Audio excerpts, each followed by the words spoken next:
Salut les amis, Bhaskar pour Hypnomachie. Aujourd'hui, je vous fais une vidéo sur l'évolution de la pensée française là, et de l'ambiance générale autour du coronavirus. Alors à la base, j'avais absolument pas envie de faire ces vidéos. En ce moment, je vous fais pas mal de vidéos bonus, parce que je sais que la plupart d'entre vous êtes confinés, donc je sais qu'il y en a plein d'entre vous qui s'ennuient à en mourir. En même temps, j'ai pas forcément vocation à remplir ce vide.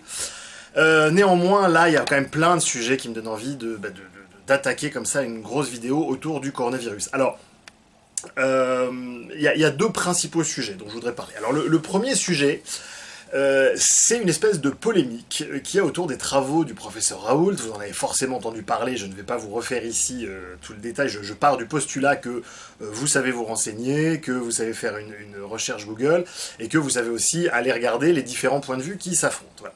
On a d'un côté donc des gens qui disent, notamment le professeur Raoult, qui disent écoutez, c'est ou pas de traitement ou ça, on a un certain nombre d'indicateurs passés qui tendent à nous montrer que c'est efficace sur le coronavirus, donc allons-y et on va apprendre chemin faisant, etc. Donc on n'est effectivement pas dans une démarche scientifique, on est dans une démarche qui... Enfin, si, on est dans une démarche scientifique. C'est là où, en fait, c'est extrêmement compliqué, parce que on voudrait penser qu'il y a une frontière nette entre le scientifique et le non-scientifique. En fait, c'est pas comme ça que ça marche. C'est un spectre, c'est un continuum.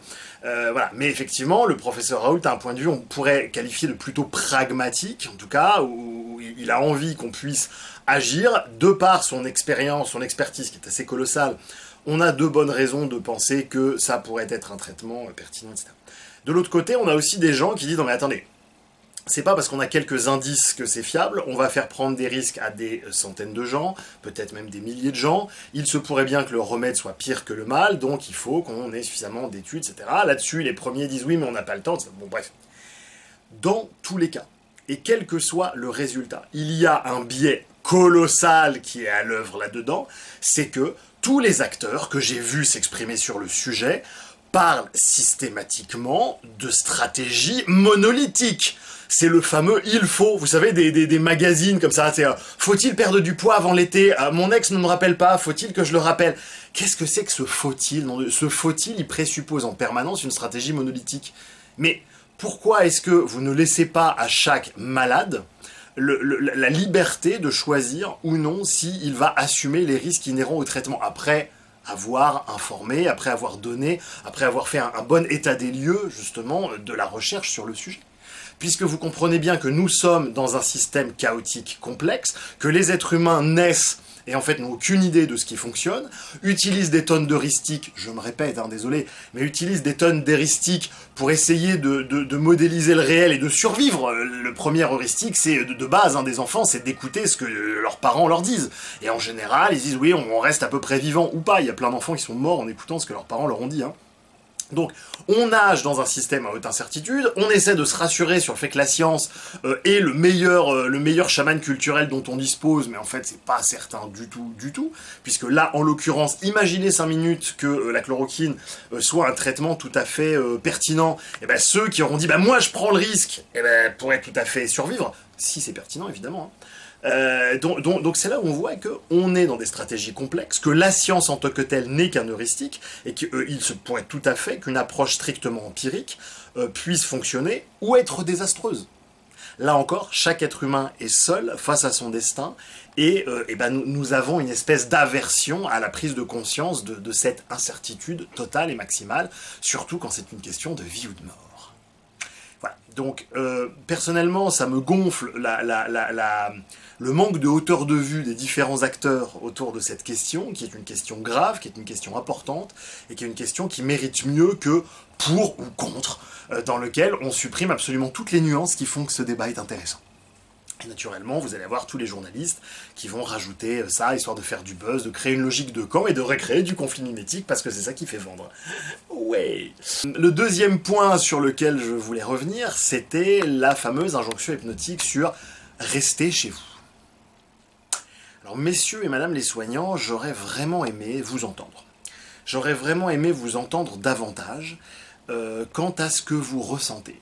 Parce que personnellement, bon, moi je m'en fiche, je me suis auto-confiné 3 jours avant l'injonction officielle à le faire, parce que je pensais comprendre les tenants et les aboutissants de ce qui se jouait. Donc je ne suis pas ici en train de dire que se confiner est une connerie, et qu'il ne faut pas se confiner, ou qu'il faut se confiner. En fait, je ne suis pas dans une logique de camp. J'en profite d'ailleurs pour vous féliciter pour tout ce que vous faites, pour vous dire tout le respect que j'ai pour vous, puisque j'ai un certain nombre d'amis qui sont en première ligne, qui me confient régulièrement à quel point c'est difficile. Donc voilà, je profite aussi de cette vidéo pour vous remercier, voilà, des fois que les choses ne soient pas claires, sur le fait que je ne suis pas votre ennemi et que je ne suis pas justement en train de vous dire que vous faites mal votre travail. Au contraire, j'ai un respect immense pour ce que vous faites. Voilà. L'utilisation répétée et redondante de l'hypnose, puisque rester chez vous, c'est ce qu'on appelle une injonction directe, c'est le fameux dormez, je le veux, etc. Alors certes, une injonction directe, ça a peu de chances de fonctionner, ou pas, sauf quand c'est le chaman culturel, l'État qui la transmet, et qu'elle est relayée par absolument tout le monde. Et c'est d'ailleurs le but de cette injonction hypnotique, c'est que les gens restent chez eux, oui. Mesdames et messieurs les soignants, j'aurais aimé que vous preniez soin, puisque vous vous prétendez soignants, et que vous preniez soin notamment en n'utilisant pas de l'hypnose. J'aurais aimé que vous nous expliquiez, j'aurais aimé que vous nous parliez de ce que vous ressentiez, que vous nous disiez, voilà, j'ai peur parce que je n'ai pas envie que l'épidémie se propage, parce que je n'ai pas envie que l'épidémie se propage, j'ai choisi de croire en la stratégie du confinement, parce que c'est ça dont il s'agit. Pour reprendre le point précédent, la stratégie du confinement est extrêmement discutable, mais elle n'a de sens que si tout le monde la pratique. S'il y a la moitié de la population qui s'en fiche et la moitié qui la pratique, effectivement, ça ne marche pas. Mais plutôt que de dire « rentrez chez vous », j'aurais préféré que vous disiez simplement « j'ai choisi de croire en la stratégie du confinement, voilà pourquoi je crois que c'est une bonne idée, je vous prie de me suivre, s'il vous plaît ». C'est une stratégie qui aura l'avantage de respecter une forme d'altérité, parce que quand on fait de l'hypnose comme ça, de l'hypnose sauvage, sans prendre en compte l'écologie de la personne, comme vous le fîtes en disant « restez chez vous », eh ben, faut pas être Einstein pour deviner qu'il va y avoir un énorme retour de bâton. On va avoir probablement une hausse de suicide, on va avoir probablement des comportements à risque dès que l'interdiction va être levée, comme une espèce de compensation, etc. Et c'est pas certain du tout que le bilan global de ce modus operandi soit si favorable que ça. Parce que si on évite effectivement une propagation de l'épidémie et qu'on arrive à sauver 30 000 vies, mais que derrière on en a 50 000 qui sont les conséquences de cette hypnose sauvage, qui, je vous l'accorde, va être difficile à quantifier. Je ne suis pas en train de vous dire que j'ai raison, je suis en train de vous dire que j'aurais aimé que vous nous respectiez suffisamment pour ne pas avoir à nous hypnotiser. Je sais que dans une époque qui croit encore à l'État, dans lequel l'hypnose vis-à-vis du grand public est la norme, vous ne faites pas pire que ce que fait l'État tous les jours. Donc je ne suis pas là pour vous jeter la pierre, je vous dis simplement quel est mon sentiment. Voilà, pour vous donner un exemple, j'ai une amie infirmière récemment qui m'a expliqué pourquoi est-ce que les promenades seules en montagne étaient interdites. Je lui disais, bah oui, mais quelqu'un qui est seul en montagne, il va contaminer personne. Non, mais il peut tomber, se péter la cheville et prendre un lit d'hôpital pour quelqu'un, etc., etc. Mais c'est très simple, j'aurais aimé qu'on me l'explique. Est-ce que vous trouvez normal qu'il faille attendre qu'une professionnelle avec qui je suis en relation amicale prenne le temps de me l'expliquer ? Personnellement, j'aurais aimé qu'on s'adresse à mon intelligence et qu'on s'adresse à ma capacité de compréhension au lieu de me dire ta gueule, fais ce que je te dis. Pourquoi ? Parce que c'est moi le daron et tu n'as pas la capacité de penser.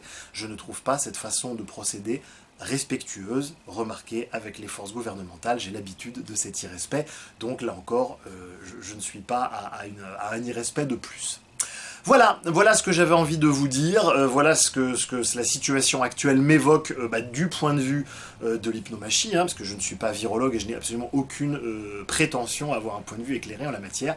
Moi je m'occupe d'hypnose de masse et de vous aider à être un petit peu plus conscient de l'hypnose environnante et des biais cognitifs environnement, c'est ce que je fais avec cette vidéo. Voilà, et bien comme d'habitude, si cette vidéo t'a plu, n'hésite pas à t'abonner à la chaîne. Comme tu es probablement abonné à 40 000 chaînes, tu mets une petite cloche ou tu t'arranges pour qu'elle soit en haut si tu penses que ça vaut le coup. Et puis si jamais ça ne t'a pas intéressé, ne la partage pas sur les réseaux sociaux. Voilà, salut Internet. Les études montrent que lorsqu'une décision est prise par un groupe, tout le monde est plus confiant, même lorsque la décision est incroyablement stupide. C'est vrai ? Ah non, oui, non, c'est exactement. Je ne peux pas contredire ça. Qu'en pensez-vous, les gars ? J'ai entendu un nom de la section C72 ? Oh non, c'était un ouais.